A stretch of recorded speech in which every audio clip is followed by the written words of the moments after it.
A voice calls out from the heavens. Allah has given Ja'far 2 wings in place of his arms, and he flies in paradise wherever he pleases. He was the first Muslim to speak Islam in front of a king. He was a man who led his people in exile with wisdom and courage.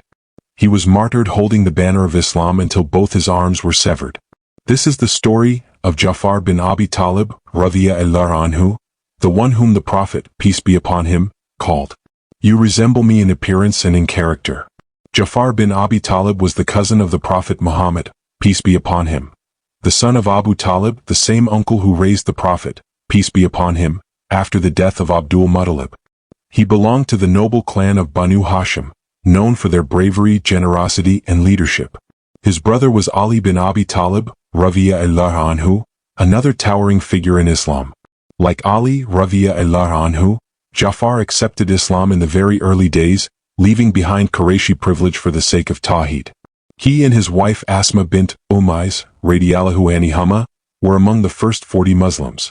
When Quraysh's persecution became unbearable, the Prophet, peace be upon him, instructed some of his followers to migrate to Abyssinia, modern-day Ethiopia, where a just Christian king ruled, Negus and Najashi.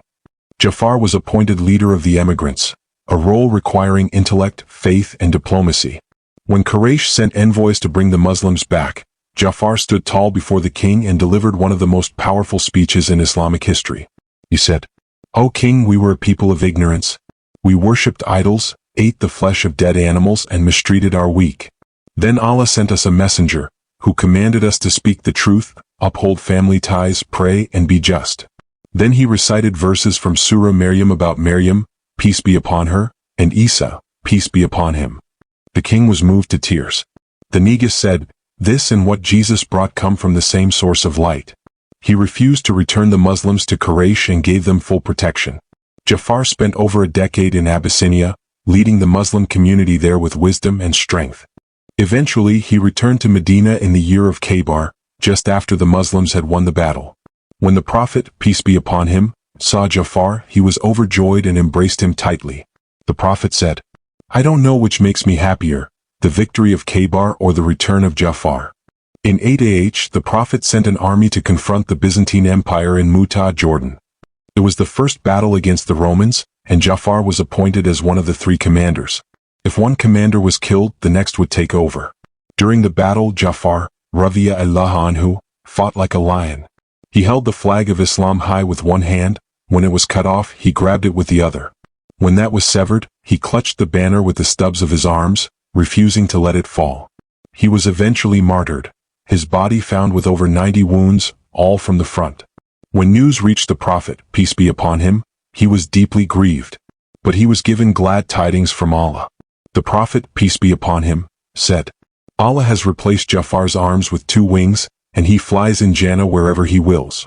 From that day on, he became known as Ja'far at-Tayyar, the one who flies.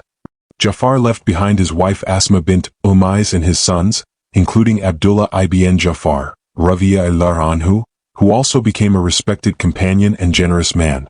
The Prophet, peace be upon him, went to Ja'far's house and personally consoled his children. He wept for them and prayed for them.